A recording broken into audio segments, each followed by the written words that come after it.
সিয়াম, রামাদান, কিয়ামুল লাইল এবং তারাবিহ। তারাবিহ তো রামাদান একটা স্পেশাল ইবাদত, যেটি আমরা অন্য কোনো মাসে আসলে রোজা রাখলেও সেটি পড়তে হয় না। তো এই বিষয়ে আপনার বক্তব্য প্লিজ। আলহামদুলিল্লাহ ওয়াসসালাতু ওয়াসসালামু আলা রাসূলিল্লাহ ওয়া বাদ। আসলে তারাবিহ কিয়ামুল লাইলের একটা পার্ট, একটা অংশ। তো মুসলিম জাতির সংস্কৃতি, তাদের রাতের সংস্কৃতি কি? আমরা যেমন বিভিন্ন জাতি তারা রাত্রে গান বাজনা, বিভিন্ন ধরনের নাচ ড্যান্সের অনুষ্ঠান ইত্যাদি নিয়ে থাকে, কিন্তু মুসলিমরা টোটাল তার ভিন্ন। সুবহানাল্লাহ। একটা হলো জাহান্নামের পথযাত্রী যারা, তাদের কালচার, একটা হলো জান্নাতের দিকে যাদের যাত্রা, তাদের কালচার। দুটো তো টোটাল ভিন্ন জিনিস। একটা পশ্চিম দিকে যেমন, একটা পূব দিকে, টোটাল উল্টো কিন্তু। তো কোরআনে কারীমে সূরা যারিয়াতের 17-18 নম্বর আয়াতে আল্লাহ বলেছেন, কানু কলিলাম মিনাল লাইলি মা ইয়াহজাউন ওয়া বিল আসহারি হুম ইস্তাগফিরুন। এরা রাত্রে খুব সামান্যই ঘুমায়, অধিকাংশই রাতের অধিকাংশ সময়টাই আল্লাহর ইবাদত, সালাত, কিয়ামুল লাইল, জিকির আজকারে তারা কাটিয়ে দেয়। আবার এত ইবাদত, এত নেক আমলের পরে শেষ রাত্রে গিয়ে আবার আল্লাহর কাছে ক্ষমা চায়। আল্লাহু আকবার। যেন যে এই যে কিছু করলাম, যেন কিছুই হলো না, যেন গুনাহই করলাম, ভুল ত্রুটি পূর্ণ কত কিছু করেছি, আল্লাহ তুমি মাফ করে দাও। এত দীর্ঘ রজনীতে ইবাদত করে আবার শেষ রাতে গিয়ে মাপ চাওয়া, কতটা ভালো মানুষ হলে, কতটা পরিষ্কার সাদা দিলের মানুষ হলে এটা করতে পারে। মানুষ তো একটু নেক আমল করলে অহংকার করে, ইসে আমি কত ভালো, ইসে না, ওরা নেক আমল চূড়ান্ত শক্তি দিয়ে করেও নিজেকে অপরাধী ভাবে যে আল্লাহ তাআলা কত ভুল করেছে, মাফ করে দেয়। যেমন একজন মেজবান মেহমানকে তার সর্বশক্তি দিয়ে মেহমানদারি করিয়ে পরে বলে কিছুই খাওয়াতে পারলাম না, আসলে সব ধরনের খাবার খাইয়েছি, এটা তার বিনয়ের প্রকাশ। এটা বিনয়, এটা আরো সুন্দর। আরো সুন্দর, সুন্দর সেবার সাথে মেহমানদারির সাথে এই বিনয়টা মেহমানদারিকে আরো নূর করে দেয়। তো তাহলে মুসলিম কালচার হলো এটা, যে দীর্ঘ রাত তারা আল্লাহর সামনে দাঁড়িয়ে থাকে, ইয়াবিতুনা লিরাব্বিহিম সুজদান ওয়া কিয়ামা। তারা যেন ঘুমিয়ে রাত কাটায় না, ওরা রাত কাটায় সেজদায় আর কিয়ামে দাঁড়িয়ে। আল্লাহু আকবার, কি বললেন আল্লাহ তাআলা এখানে! এটা যে কি জগৎ, কতটা চিত্ত বিনোদন, হৃদয় আত্মার কতটা শান্তি, এন্টারটেইনমেন্ট যে এখানে আছে, ওরা পায়, ওরা পেত, এখনো পাওয়া যায়। এটা আসলে ওই দুনিয়ার এসব নোংরামির মধ্যে যারা থাকে তারা বুঝতেও পারবে না, কল্পনাও করতে পারবে না যে কতটা এন্টারটেইনমেন্ট এখানে, কতটা দেহ মন এখানে, সুস্থতা, আনন্দ, প্রফুল্লতা, তৃপ্তি, সবকিছু। হ্যাঁ, আল্লাহ বিযিক্রিল্লাহি তাতমাইন্নুল কুলুব, আল্লাহর স্মরণেই মানুষের আত্মাগুলি শান্ত হয়ে যায়। টেনশন, ডিপ্রেশন কোথায়, কিছুই থাকে না এগুলি। তো আসলে এটা মুসলিম কালচার, যে তারা রাত্রে 12 মাসেই কিন্তু এটা মুসলিমদের কালচার হিসাবে চলে, তারা রাত্রে যাপন করে এইভাবে। বিশেষ করে রমাদান যখন আসবে তখন তো এটা, তখন এই কিয়ামুল লাইলের কালচারটা যেন একটা মেলায় রূপান্তরিত হলো, কিয়ামের মেলা, যেন ফেয়ার, যেন সর্বোচ্চ পর্যায়ে তখন চলে যায়। তো কিয়ামুল লাইলের সময়টা কতটুকু যদি কেউ প্রশ্ন করে আমাদেরকে, আপনি প্রশ্ন করেন, উত্তর হলো মিনাল মাগরিব ইলা তুলুইল ফাজর। আল্লাহু আকবার।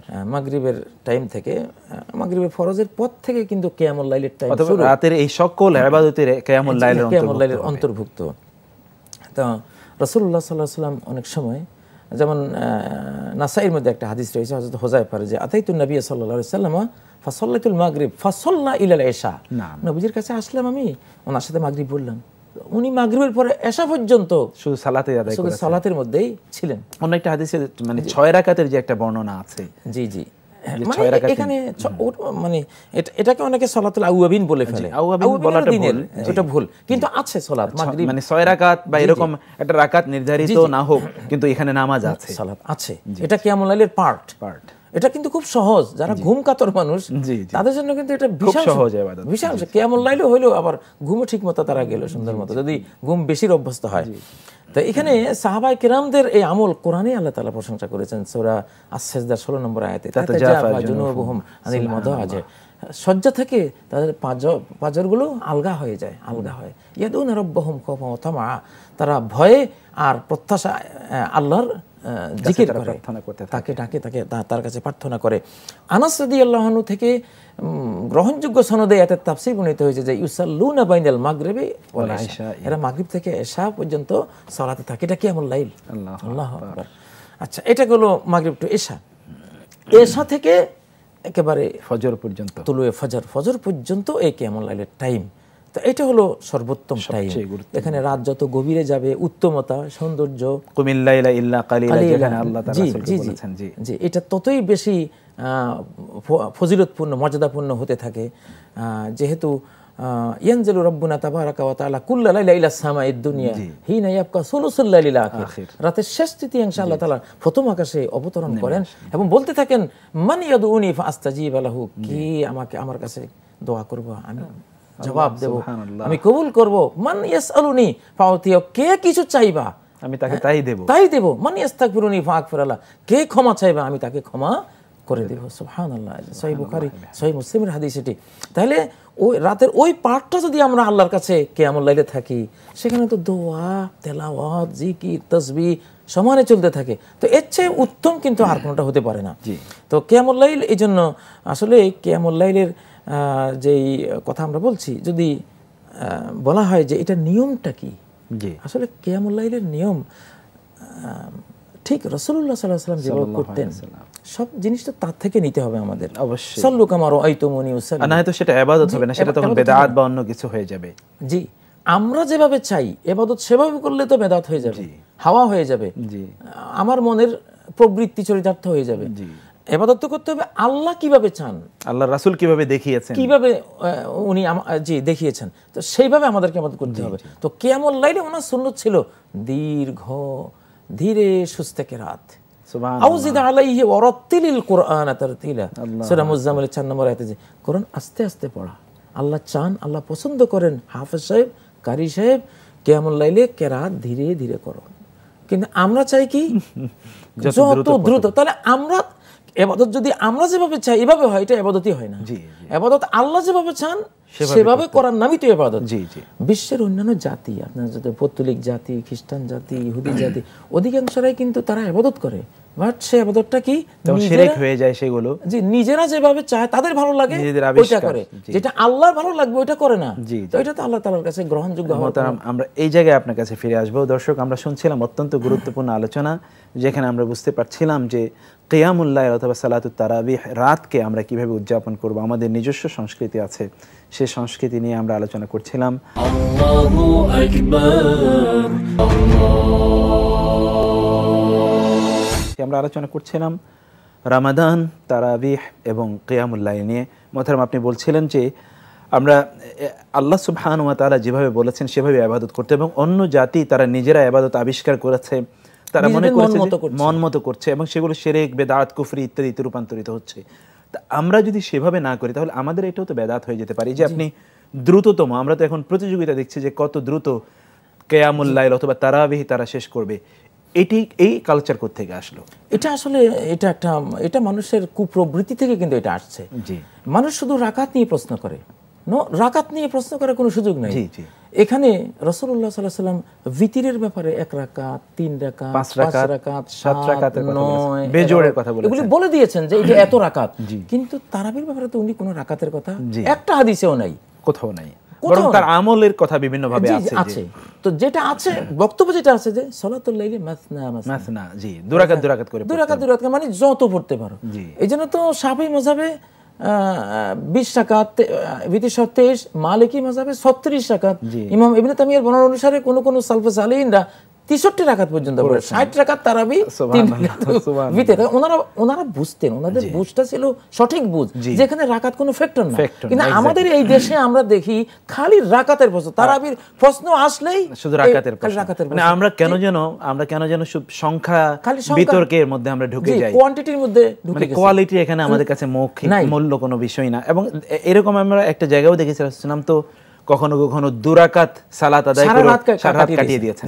তো আমরা সেই কোয়ালিটিটার কথা কেন বলছি না? জি, সেটি কোরআন যেখানে বলছে যে কিয়ামুল লাইলের সর্বনিম্ন সময় কোরআন দিয়েছে সুলুসুল লাইল, জি, ওয়াসুলুসাহু, সূরা মুজাম্মিলের 20 নম্বর আয়াত, যে এটা হবে রাতে 3 ভাগের 2 ভাগ, রাতের অর্ধেক, রাতে 3 ভাগের 1 ভাগ, 3টার নিচে নাই। সর্বনিম্ন 4 ঘন্টা, 12 ঘন্টা রাত যদি হয় তাহলে রাতে 3 ভাগের 1 ভাগে 4 ঘন্টা পড়ে। তাহলে 4 ঘন্টা কিয়ামুল লাইল করো, ধীরে সুস্থে।